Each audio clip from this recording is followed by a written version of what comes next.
각 시대의 대쟁투 제24장 지성소에서의 봉사. 지성소에서 행하는 조사 심판. 성소 문제는 1844년에 실망의 신비를 해결하는 열쇠가 되었다. 그것은 하나님의 손이 큰 재림운동을 지도하셨다는 것과 하나님의 백성의 위치와 현재의 의무를 가르쳐 주므로 진리의 전체적인 체계가 상호 연결되고 조화되어 있다는 것을 밝히 보여주었다. 마치 예수님의 제자들이 고민과 실망의 밤을 지낸 후 주를 보고 기뻐했던 것처럼 믿음으로 재림을 바라보았던 사람들도 이제는 기뻐하게 되었다. 그들은 주님께서 당신의 종들에게 상을 주시기 위하여 영광 중에 나타나실 것을 고대하고 있었다. 그들의 소망이 깨어졌을 때 그들은 예수님을 보지 못하였고 그들은 무덤에서 마리아와 함께 사람이 내 주를 가져다가 어디 두었는지 내가 알지 못함이니이다 라고 부르짖었던 것이다. 그러나 이제 그들은 다시 지성소 안에서 주님, 곧 미구의 왕과 구주로 다시 오실 자비로운 대제사장을 배웁게 되었다. 성소에서 나온 빛은 과거, 현재, 미래를 환하게 비추어 주었다. 그들은 하나님께서 절대로 착오 없는 섭리로서 그들을 인도하여 주신 사실을 알았다. 초대의 제자들처럼 그들은 자신들이 가진 기별을 비록 충분히 이해하지는 못하였으나 그 기별을 모든 면에서 정확하게 전하였다.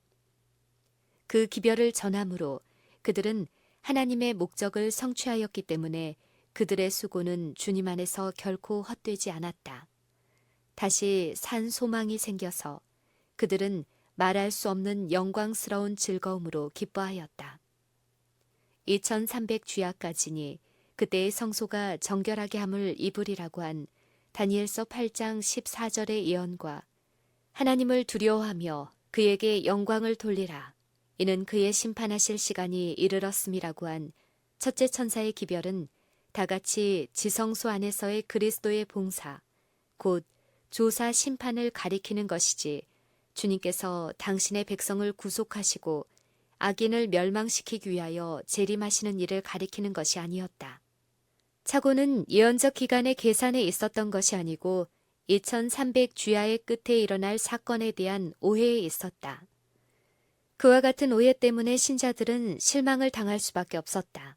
그러나 예언으로 미리 알려진 모든 것과 성경 중에서 그들이 받을 모든 보증은 다 이루어졌다. 그리하여 그들이 바라던 것이 수포로 돌아가므로 슬퍼하고 낙담하던 바로 그때에 주님께서 당신의 종들에게 상급을 주시기 위하여 나타나시기 전에 성취되어야 할 사건, 곧 기별을 통하여 미리 예고된 사건이 일어나게 되었다. 그리스도께서는 임하셨다. 그러나 그들이 기대했던 바와 같이 지상에 임하신 것이 아니고 이미 모형으로 표상된 바와 같이 하늘에 있는 하나님의 성전의 지성소에 임하셨다. 그 사실을 선지자 다니엘은 그분께서 옛적부터 항상 계신 자 앞에 나와왔다고 표현하고 있다. 그는 내가 또 밤 이상 중에 보았는데 인자 같은 이가 하늘 구름을 타고 와서 라고 말한다.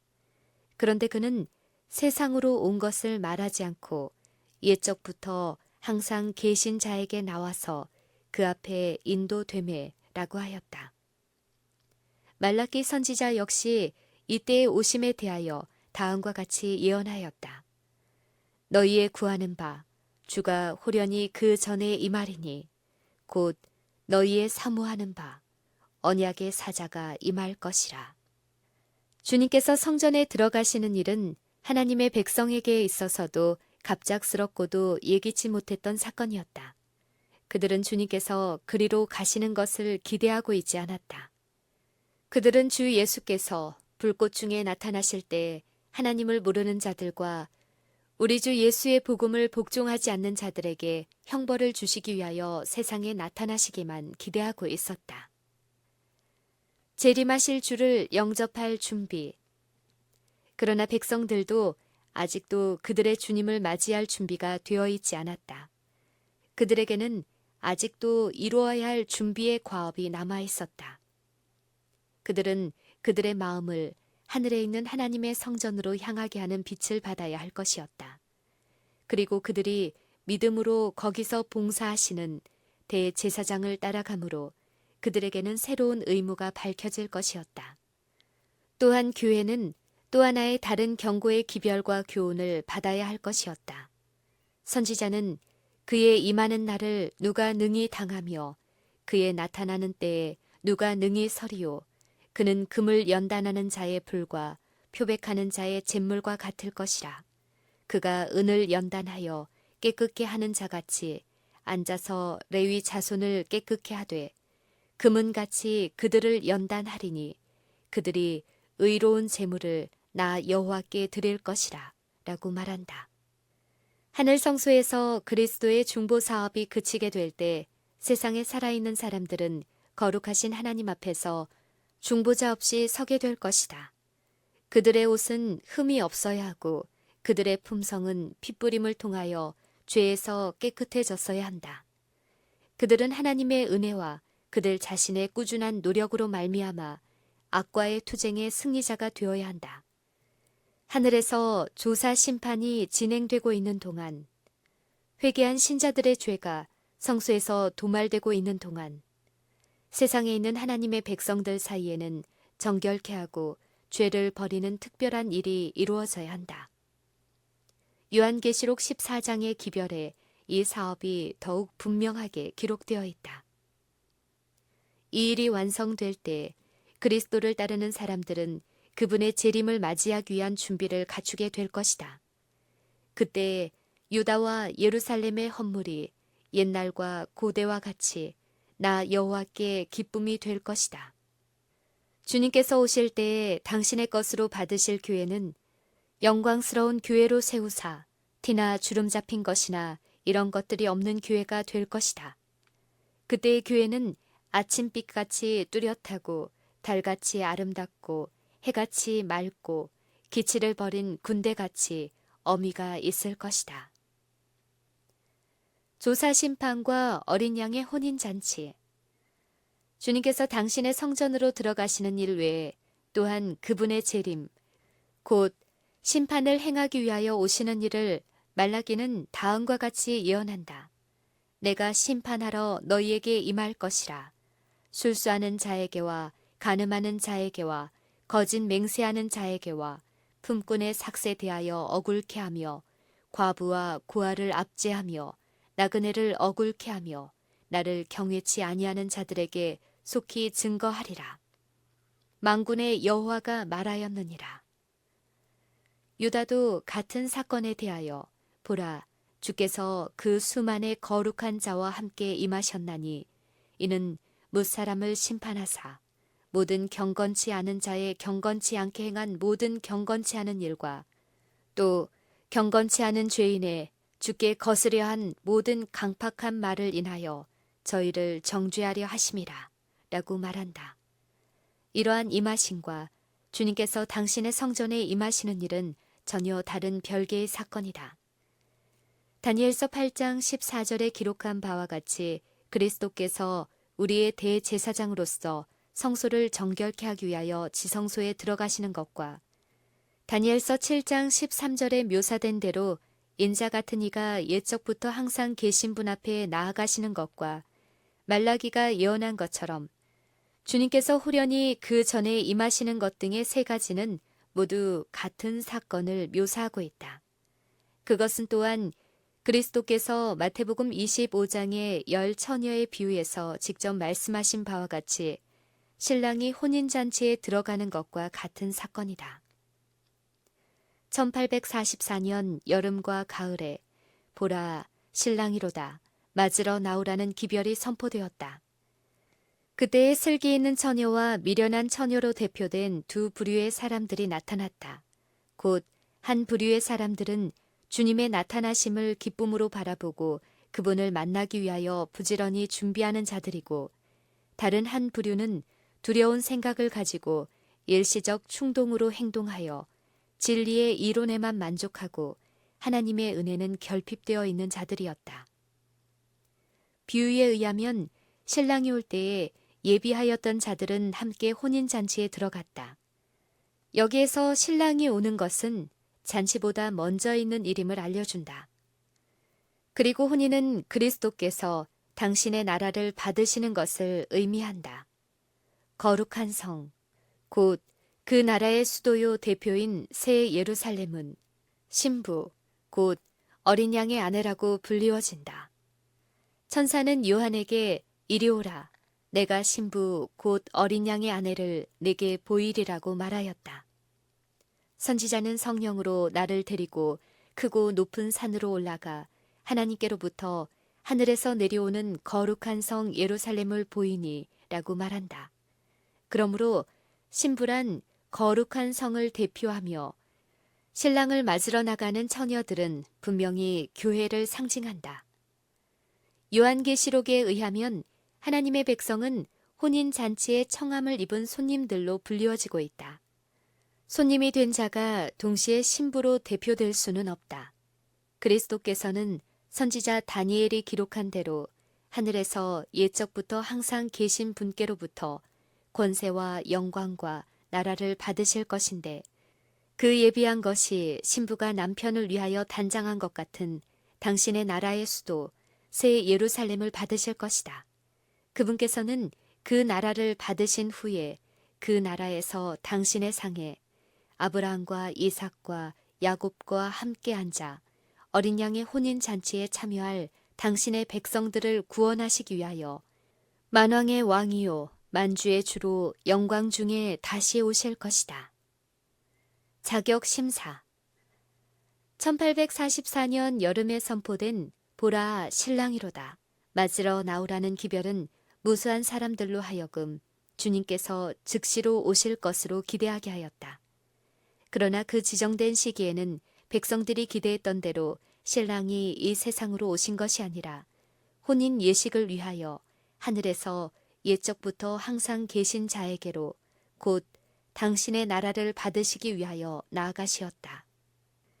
예비하였던 자들은 함께 혼인잔치에 들어가고 문은 닫힌지라 백성들은 직접 그 혼인 예식에 참여할 수 없었다. 왜냐하면 그들은 세상에 살고 있는 반면에 그 혼인은 하늘에서 행해졌기 때문이었다.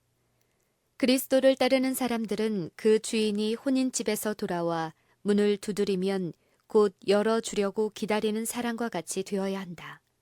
그러나 그들은 그리스도께서 하나님 앞에 나아가실 때 그분께서 하시는 일을 이해하고 믿음으로 그분을 따라가야 한다.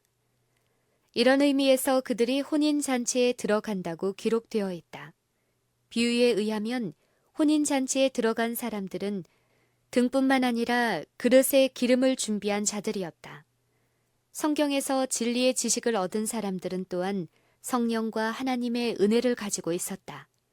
그리고 캄캄한 시련의 괴로운 밤에도 참고 기다린 사람들은 더욱 광명한 빛을 얻기 위하여 성경을 상고하였고 그들은 하늘 성소에 관한 진리와 구주의 봉사의 변동을 깨닫고 믿음으로 하늘 성소에서 봉사하고 계시는 그분을 따라갔다. 또한 성경의 증거를 통하여 같은 진리를 받아들이고 그리스도께서 마지막 중보의 일을 필하고 그의 나라를 받으시기 위하여 하나님 앞으로 들어가실 때 믿음으로 그리스도를 따라가는 모든 사람들은 다 그 혼인잔치에 들어가는 자들로 표상되어 있다. 마태복음 22장의 비유에도 결혼에 대한 동일한 상징이 소개되었는데 거기서도 조사 심판이 혼인 예식보다 먼저 진행될 것을 분명히 나타낸다.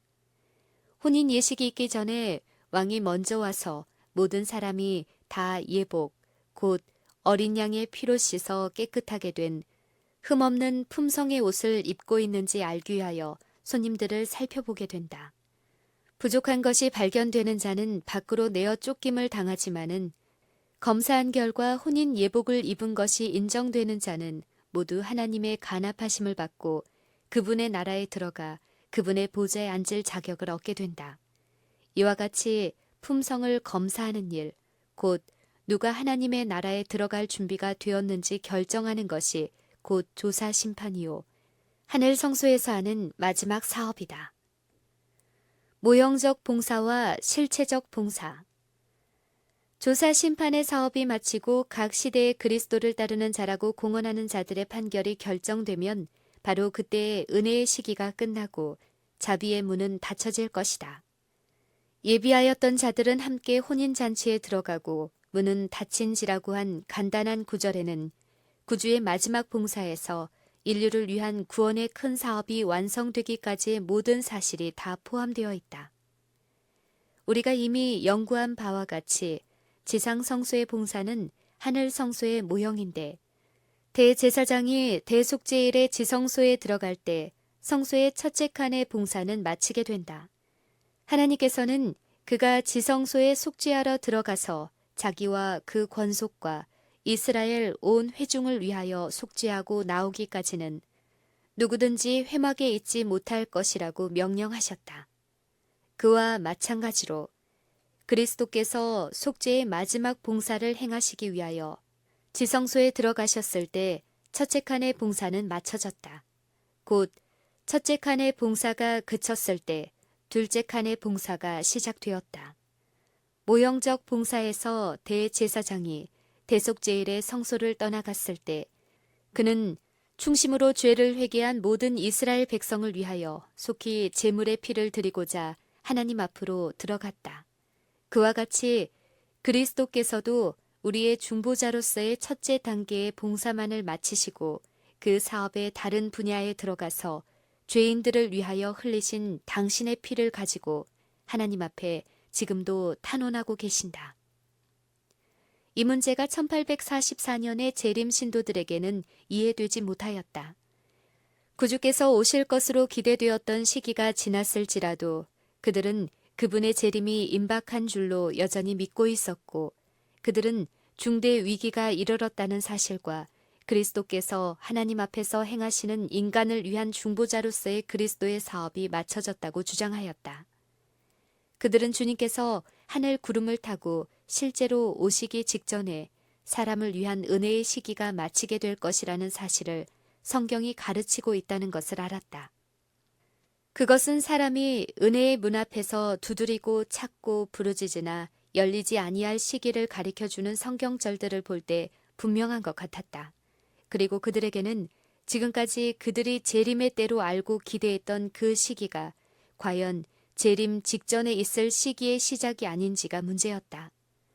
심판이 가깝다는 경고를 증거하였으므로 그들은 세상에 대한 그들의 할 일을 다한 듯한 느낌을 가졌고 죄인들의 구원에 대한 마음의 무거운 짐을 벗어버렸다.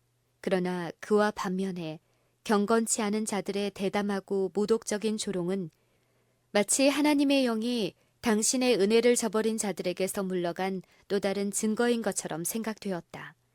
그리하여 이 모든 것들이 저들로 하여금 은혜의 시기가 마쳤다는 것, 곧 그들이 당시에 표현한 대로 은혜의 문은 닫혔다는 믿음을 굳게 하였다.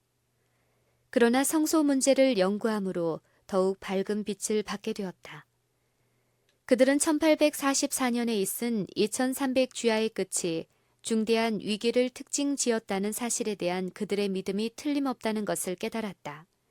그리고 사람이 과거 1800년 동안 하나님께 접근할 수 있도록 해준 그 희망과 은혜의 문이 닫혀진 것은 사실이나 한 다른 문이 열리어 지성소에서 행하는 그리스도의 중보 사업을 통하여 죄의 용서가 사람들에게 주어졌다.